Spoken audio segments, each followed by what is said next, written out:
Hello friends, இன்றைக்கி நம்ம பார்க்க போகிறது காம்ப்ளெக்ஸ் அனாலிசிஸில் complex analysis volume 2 lesson 2 extension of zeta of s to the whole பிளேனில் நேற்று நம்ம பார்த்தோம். ஒரு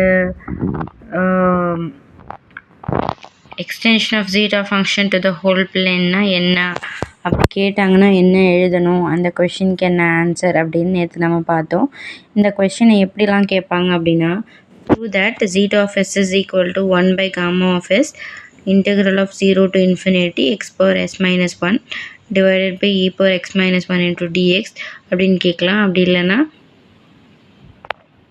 prove that zeta of s into gamma of s is equal to அப்படின்னு கூட கேட்கலாம். ஸோ இந்த மாதிரி இந்த ரெண்டு வகையில் நேற்று நம்ம பார்த்ததை கேட்கலாம். ஸோ இந்த கொஷின் ஒரு இம்பார்ட்டண்ட்டான 5 மார்க் கொஷின், நல்லா படிச்சுக்கோங்க. ஸோ இதுக்கு முன்னாடிலாம் நம்ம என்ன பார்த்தோம் அப்படின்னா, ஜீட்டா ஃபங்க்ஷனை ட்ரிச்லெட் சீரீஸில் எழுதலாம் அப்படின்னு பார்த்தோம். ரெண்டாவது ஜீட்டா ஃபங்க்ஷனில் இன்டெக்ரல் யூஸ் பண்ணால் அதை நம்ம ஹோல் பிளேனுக்கு எக்ஸ்டெண்ட் பண்ணலாம் அப்படின்னு நம்ம பார்த்தோம். ஸோ இன்டெக்ரல் யூஸ் பண்ணுறதை பற்றி நேற்று பார்த்தோம். ஸோ இன்டெக்ரல் யூஸ் பண்ணும்போது நம்மளுக்கு ஜீட்டா ஆஃப் எஸ் இந்த மாதிரி மாறிடும். ஸோ இந்த மாதிரி மாறினா இந்த இன்டெக்ரல் வேல்யூவில் சிக்மா கிரேட்டர் தேன் 1 இருக்கும்போது த integral is absolutely convergent at both ends. So இந்த இன்டெக்ரல் ரெண்டு சைடுமே கன்வர்ஜ் ஆகிடும். அதாவது plus infinity to minus infinity வரைக்கும் ஃபுல்லாக கன்வர்ஜ் ஆகிற ஒரு அப்சல்யூட் கன்வர்ஜென்ஸ் இருக்கிற இன்டெக்ரலாக இது இருக்குது. And also this justifies the interchange of integration and summation. இதில் இருக்கிற சமேஷனையும் இன்டகிரேஷனையும் நம்ம இன்டர்சேஞ்ச் பண்ணும்போது கூட இந்த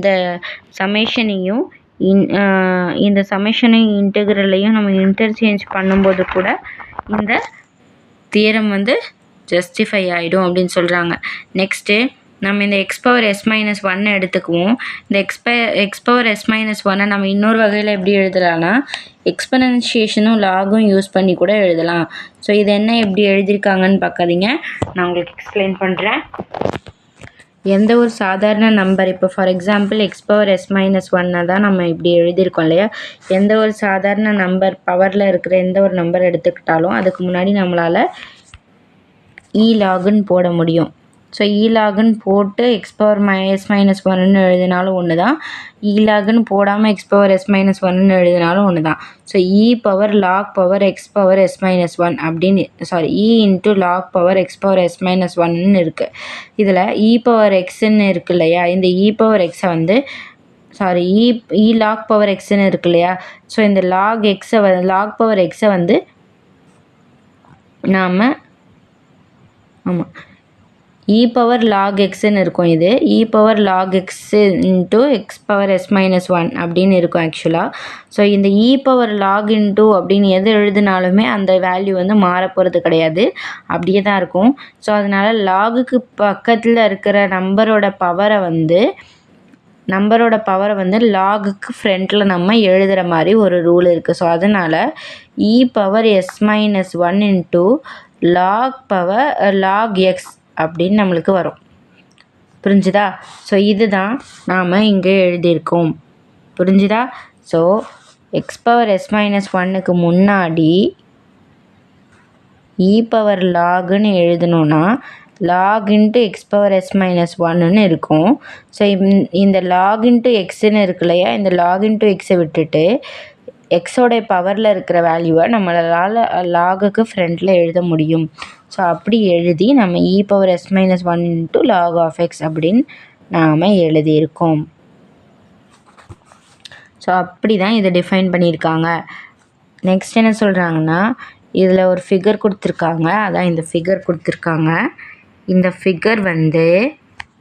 ஃபிகரில் சீன்ற ஒரு பாயிண்ட் இருக்குது அண்ட் சிஎன்ன்ற ஒரு பாத் இருக்குது. சீன்ற ஒரு பாத் இருக்குது அண்ட் சிஎன்ன்ற 2 இன்ஃபைனைட் பாத்ஸ் இருக்குது. இந்த 2 பார்ட்ஸோட பிகினிங்கும் எண்டிங்கும் நியர் பாசிட்டிவ் ரியல் ஆக்சஸாக இருக்குது. For the moment we are interested only in C. நம்ம இப்போ ஒன்லி இன் சியில் மட்டும் நம்ம இன்ட்ரெஸ்டடாக இருக்கும் போது precise shape is irrelevant. So shape நம்மளுக்கு வந்து இர்ரெலவெண்ட்டாக கிடைக்கும் as long as the radius of the circle above the origin is less than 2π. So நம்ம வெறும் சிக்கு மட்டும் இன்டெக்ரல் எடுத்து பார்க்கும்போது அதோடைய ரேடியஸ் வந்து லெஸ் தேன் த ஆரிஜின், அதோடைய ரேடியஸ் வந்து about radius of the circle வந்து about the origin less than 2πயாக இருக்குது. ஸோ ஆரிஜினை பொறுத்த வரைக்கும் அது 2πயை விட கம்மியான ரேடியஸில் இருக்குது அப்படின்னு சொல்லி சில தியரிஸ் நம்மளுக்கு இங்கே கொடுத்துருக்காங்க. ஸோ இந்த தியரிஸ் எல்லாம் நம்ம தெரிஞ்சுக்கிட்டு என்ன பண்ண போகிறோம், இந்த ஒரு தியரத்தில் அப்ளை பண்ண போகிறோம். அந்த தியரம் தான் இந்த தியரம். ஸோ இது வரைக்கும் நம்ம பண்ணது எல்லாமே, இது வரைக்கும் நம்ம எடுத்துக்கிட்ட ஜீட்டா ஃபங்க்ஷனில் எல்லாத்துலேயுமே நாம் வந்து ஃபஸ்ட்டு எடுத்துக்கிட்ட ஜீட்டா ஃபங்க்ஷனில் ட்ரிச்லெட் சீரீஸ் இன்ட்ரடியூஸ் பண்ணோம். செகண்ட் எடுத்துக்கிட்ட ஜீட்டா ஃபங்க்ஷனில் இன்டெக்ரல் இன்ட்ரடியூஸ் பண்ணோம். ஸோ இன்டெக்ரல் இன்ட்ரடியூஸ் பண்ணுறதுக்கு நம்ம வந்து காமா ஃபங்க்ஷனையும் இன்ட்ரடியூஸ் பண்ண வேண்டியதாக இருந்துச்சு. இப்போ நம்ம இன்டெக்ரல் இன்ட்ரடியூஸ் பண்ணிட்டோம். இப்போ நெக்ஸ்ட் நம்ம இன்ட்ரடியூஸ் பண்ண போகிறது கான்டோர் இன்டெக்ரல். ஸோ இந்த கான்டோர் இன்டெக்ரலை யூஸ் பண்ணும்போது நம்மளுக்கு இன்னும் சில விஷயங்கள்லாம் புதுசாக கிடைக்கிது. அந்த புது விஷயங்களை நம்ம தெரிஞ்சுக்கிறதுக்காக தான் இந்த தியரமே நம்ம போடுறோம். ஸோ இந்த தியரம் எதுக்காக போடுறோம், இதில் என்னென்ன விஷயம் வருது, கான்டூர் இன்டெக்ரலை வச்சு எப்படி ஜீட்டா ஃபங்க்ஷன் தயாரிக்கிறது அப்படின்ற விஷயத்தை தான் நாம் இந்த தியரத்தில் பார்க்க போகிறோம். ஸோ இந்த தியரத்தில் என்ன கொடுத்துட்டாங்கன்னா, ஜீட்டா ஃபங்க்ஷனை வச்சு கான்டூர் இன்டெக்ரலை வச்சு ஜீட்டா ஃபங்க்ஷன் ஃபார்ம் பண்ணால் அதோடைய ஸ்ட்ரக்சர் இப்படி தான் இருக்கும்னு சொல்லிட்டாங்க. இந்த ஸ்ட்ரக்சர் எப்படி வந்துச்சுன்னு தான் நாம் ப்ரூவ் பண்ணணும். ஸோ இதை நம்ம ப்ரூவ் பண்ணுறதுக்கு முன்னாடி நம்மளுக்கு அவங்க கொடுத்துருக்குற விஷயம் என்னென்னு பார்த்தோன்னா, -z⁻s−1 அப்படின்னு ஒரு பாயிண்ட் இந்த இன்டெக்ரலில் இருக்குது. அந்த பாயிண்ட் வந்து defined on the complement of the positive real axis. அந்த பாயிண்ட் வந்து பாசிட்டிவ் ரியல் ஆக்சிஸில் வந்து டிஃபைன் பண்ண முடியுது as e⁻s−1 log of -z.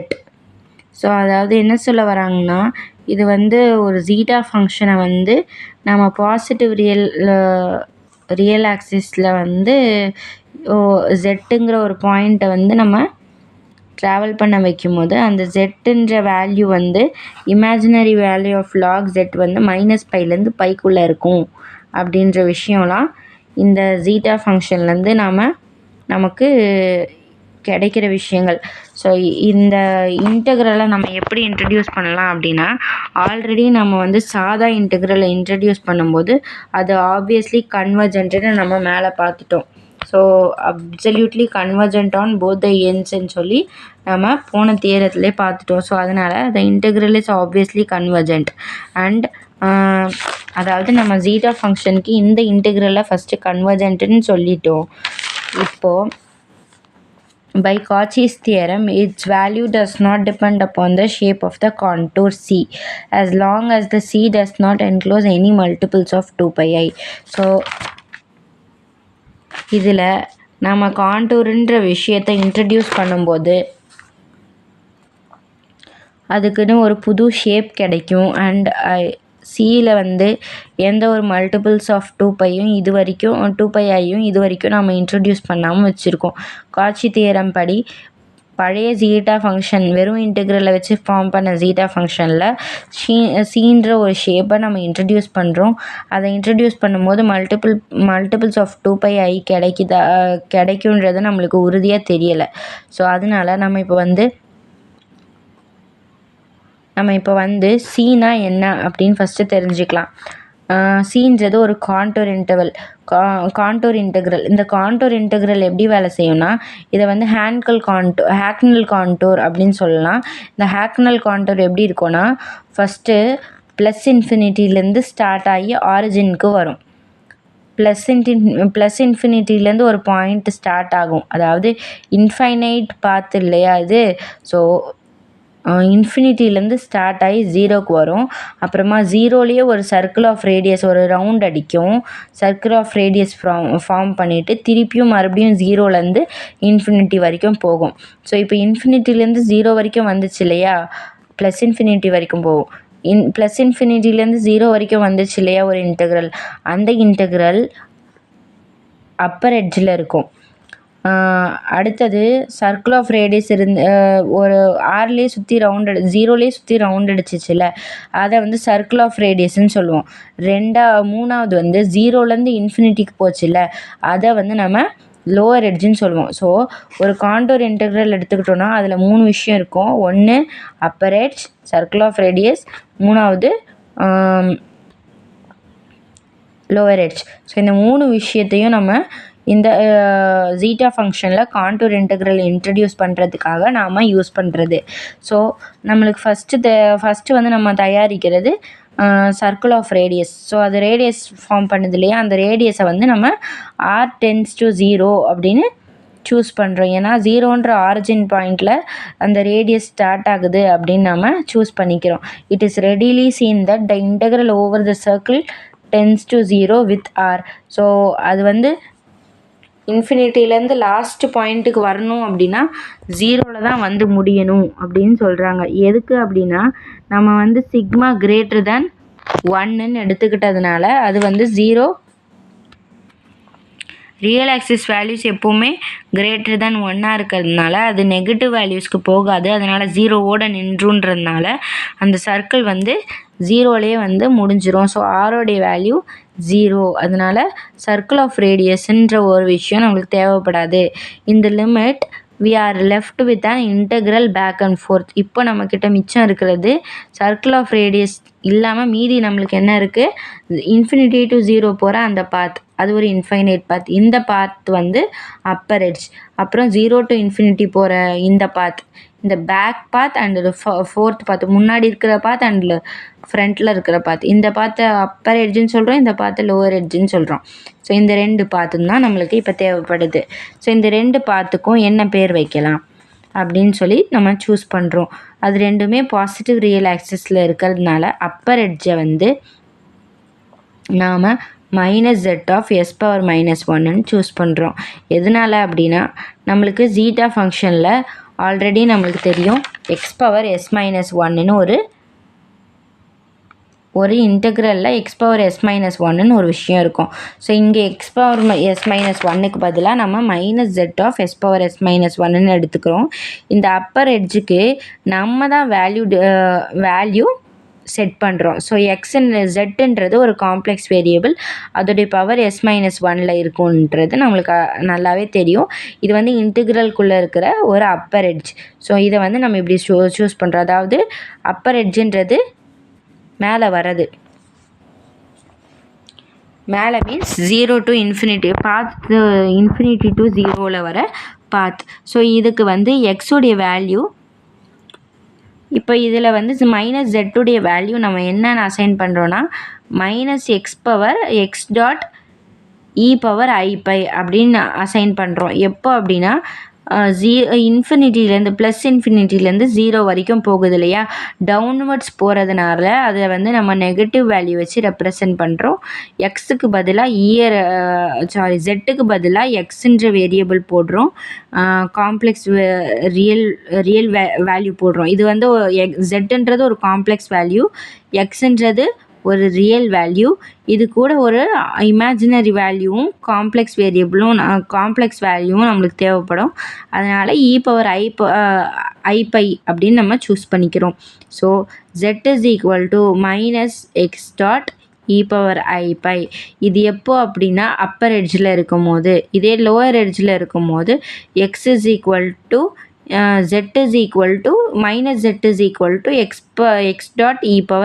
அதாவது இதில் வந்து மைனஸ் வரும், இதில் வந்து மைனஸ் வராது.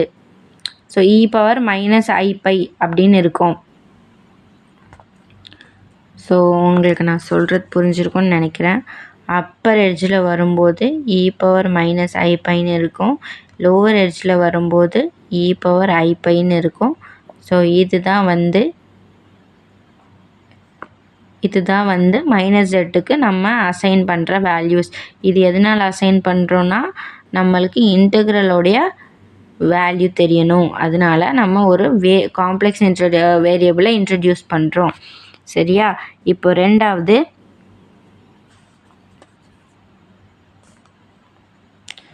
இதை நம்ம எதுக்காக எடுத்துக்கிறோன்னா ஜீட்டா ஃபங்க்ஷனில் நம்மளுக்கு தெரிஞ்ச ஆல்ரெடி நம்மளுக்கு தெரிஞ்ச இன்டெக்ரல் என்னது 0 to infinity x power s minus 1 divided by e power x minus 1. இதுதான் நம்மளுக்கு ஆல்ரெடி தெரிஞ்சது. ஸோ இப்போ இதில் எக்ஸுக்கு பதிலாக நாம் ஜெட்டுன்னு இன்ட்ரடியூஸ் பண்ணுறோம், மைனஸ் ஜெட்டுன்னு இன்ட்ரடியூஸ் பண்ணுறோம், மைனஸ் ஜெட்டுன்னு இன்ட்ரடியூஸ் பண்ணுறோம், ஜெட்டுன்னு இன்ட்ரடியூஸ் பண்ணுறோம். ஸோ இது கான்டூர் இன்டெக்ரலில் வரும்போது minus z of s power minus 1 divided by e power z minus 1 into d z அப்படின்னு நம்மளுக்கு கிடச்சிரும். ஓகேவா? ஸோ இந்த இதில் தான் இது கிடச்சிருக்கு. ஸோ நம்மளுக்கு இன்டெக்ரல் இன்ட்ரடியூஸ் பண்ணுறதுக்கு நம்மக்கிட்ட இருந்தது 0 to infinity போகிற இன்டெக்ரல். ஸோ 0 to infinity போகிற இன்டெக்ரலை வந்து நம்ம கான்டூர் இன்டெக்ரலாக மாற்றும் போது நம்ம எக்ஸுக்கு பதிலாக ஜெட்டை லான்ச் பண்ணுறோம். திருப்பியும் நம்ம எக்ஸை லான்ச் பண்ணுவோம், அது வேறு மாதிரி லான்ச் பண்ணுவோம். அதுக்கு தான் நம்ம இப்போ வந்து இது கான்டூராக ஃபஸ்ட்டு மாற்றுறதுக்காக தான் நம்ம எக்ஸுன்னு இருந்ததை ஜெட்டுன்னு மாற்றி எடுத்திருக்கோம். ஸோ ஜெட்டுன்னு மாற்றி இப்படி தான் எடுத்திருக்கோம். இது வந்து நம்மளுக்கு இருக்கிற கான்டூர் இன்டெக்ரல். இந்த கான்டூர் இன்டெக்ரலை வச்சு ஜீட்டா ஃபங்க்ஷனை எப்படி உருவாக்குறதுன்றது தான் இந்த தியரத்தோட வேலை. ஆல்ரெடி நம்மக்கிட்ட இருந்த ஜீட்டா ஃபங்க்ஷனை ஒரு சாம்பிளாக வச்சுக்கிட்டு நம்ம ஒரு கான்டூர் இன்டெக்ரல் ஃபார்ம் பண்ணியிருக்கோம் முதல்ல. ஸோ இது வரைக்கும் நம்ம கான்டூர் இன்டெக்ரல் ஃபார்ம் பண்ணிட்டோம். இப்போது ஜெட்டுக்கு வேல்யூஸ் அசைன் பண்ணிட்டோம். ஸோ ஜெட்டுக்கு வேல்யூஸ் வந்து அப்பர் எட்ஜில் இருக்கும்போது இது தான் வேல்யூ, லோவர் எட்ஜில் இருக்கும்போது இது வேல்யூ. ஸோ இங்கே எக்ஸு மைனஸ் ஜெட்டுன்னு இருக்கும்போது x into e power i pi, இதே ஜெட் பவர் எஸ் மைனஸ் 1ன்னு இருக்கும்போது ரெண்டுத்துக்குமே பவரில் எஸ் மைனஸ் 1 ஆட் பண்ணணும். So x power s minus 1 into e power minus s minus 1 into pi i வந்து அப்பர் எட்ஜில் இருக்கும். அண்ட் அந்த lower edge x power s minus 1 into e power s minus 1 into pi i அப்படின்னு இருக்கும். So இதை வச்சு நம்மளுக்கு என்ன கிடைக்கிதுன்னா இந்த மாதிரி ஒரு கான்டூர் இன்டெக்ரலை வச்சு கிடைக்கிது. இப்போ இந்த மாதிரி கிடைச்ச கான்டூர் இன்டெக்ரலில் நம்ம என்ன பண்ணுறோன்னா அப்பர் எட்ஜுக்கு வந்து எக்ஸோடைய வேல்யூ மைனஸில் போடணும் இல்லையா? ஸோ அதனால் minus x into s power 1 into upper எட்ஜுக்கு மைனஸ் வரணுன்றதுனால minus x into s power 1 into e power minus s into s minus 1 plus pi i. So divided by e power x minus 1 அப்படின்னு வரும். So இங்கே இருக்கிற jet values எல்லாத்தையுமே நம்ம எக்ஸ்ன்னு திருப்பி மாற்றுறோம். ஓகேவா? ஸோ இந்த இடத்துல மைனஸ் எப்படி வந்துச்சுன்னா அப்பர் எட்ஜுக்கு மைனஸ் வரும். அப்பர் எட்ஜுக்கு எக்ஸு கூட மைனஸை நம்ம சேர்க்கணும். இவங்க சேர்க்காம விட்டாங்க, ஸோ நம்ம சேர்க்கணும். ஓகேவா? ஸோ சேர்த்தாச்சு. அடுத்தது என்னதுன்னா சர்க்கிள் ஆஃப் ரேடியஸ்.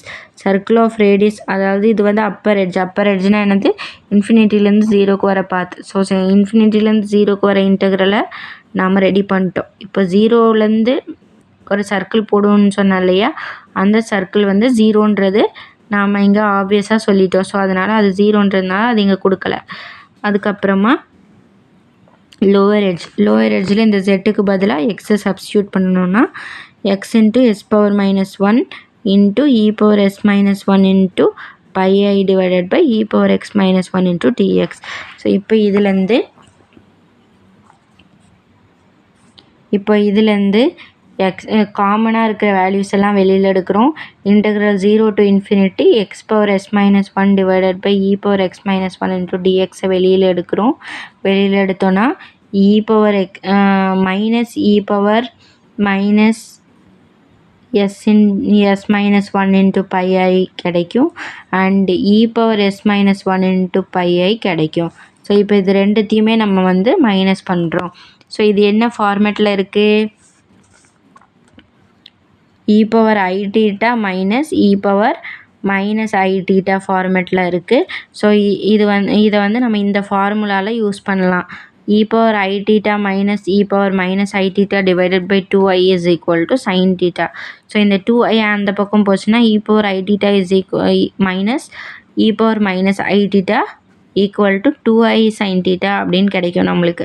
ஸோ இந்த 2i sin தீட்டா இப்போ இதில் இருக்கிற தீட்டாவை எடுத்துகிட்டு நம்ம இந்த s-1 இன்ட்டு பையை சப்ஸ்டியூட் பண்ணணும்னா நம்மளுக்கு இந்த மாதிரி கிடச்சிரும். 2i sin s-1 இன்ட்டு பைன்னு கிடைக்கும். ஸோ இப்போ இதில் இந்த இன்டெக்ரலோட வேல்யூ நம்மளுக்கு ஆல்ரெடி தெரியும். zeta of s into gamma of s is equal to இதோ இருக்குது பார்த்தீங்களா, zeta of s is equal to gamma of s is equal to that integral. So அந்த that integral எடுத்துகிட்டு zeta of s into gamma of s ன்னு போட்டுடுறோம். And இந்த வேல்யூக்கு பதிலாக 2i sin s-1 into பைன்னு போட்டுடுறோம். ஸோ இப்போ இந்த 2i sin s-1 into பையை வந்து நாம் sin s-1 into பையை வந்து நம்மளுக்கு தெரியும் மைனஸ் சைன் s பைன்னு எழுதலாம். ஸோ அதனால் -2i sin s pi into zeta of s into gamma of sன்னு மாற்றி எழுதுகிறோம். இப்போ sin s பையோட வேல்யூ என்னன்னு நம்மளுக்கு தெரியணும். ஸோ அதுக்கு வந்து நாம் காமா ஃபங்க்ஷனோட ரிஃப்ளெக்ஷன் ஃபார்முலா யூஸ் பண்ணுறோம். காமா ஃபங்க்ஷனோட ரிஃப்ளெக்ஷன் ஃபார்முலா பார்த்தோன்னா காமா ஆஃப் s இன்ட்டு gamma of 1 minus s is equal to pi by sin s pi அப்படின்றது தான். அதாவது pi by sin தீட்டாக்கு பதிலாக இங்கே என்ன இருக்குது, s pi இருக்குது. ஸோ அதனால் sin s piன்னு எழுதுகிறோம்.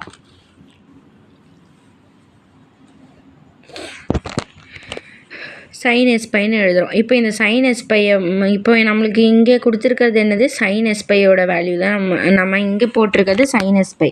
ஸோ sin s பையோட வேல்யூ தெரிஞ்சுக்கணுன்னா sin s பை இந்த பக்கம் வச்சுக்கிட்டு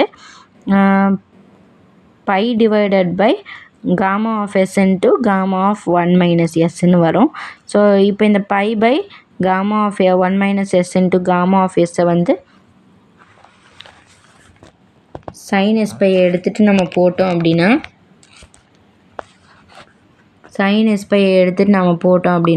-2πi divided by gamma of 1 minus s into gamma of sன்னு வரும். zeta of s into gamma of sன்னு இருக்கும் ஆல்ரெடி.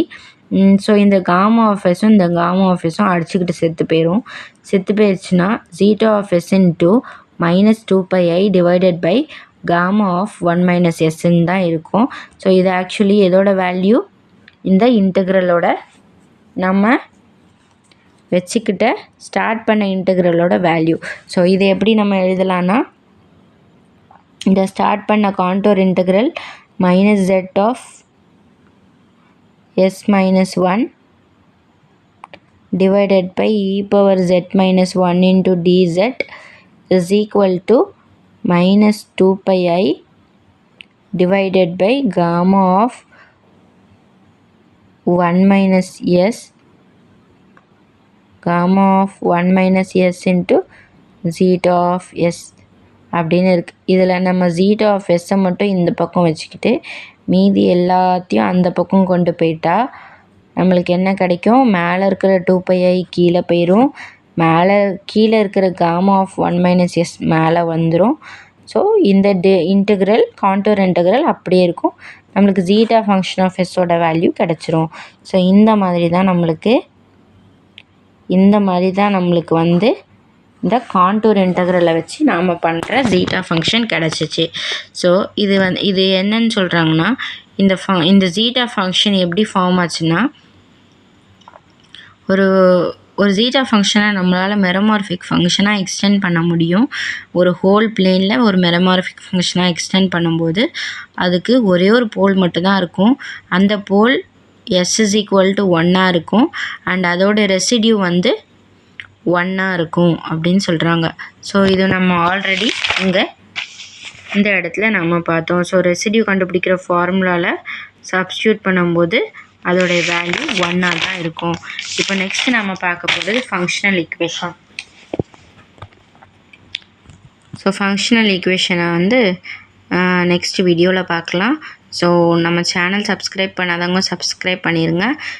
எம்எஸ்சி மேக்ஸ் படிக்கிறவங்க நம்மளோட சேனலை ஷேர் பண்ணிடுங்க.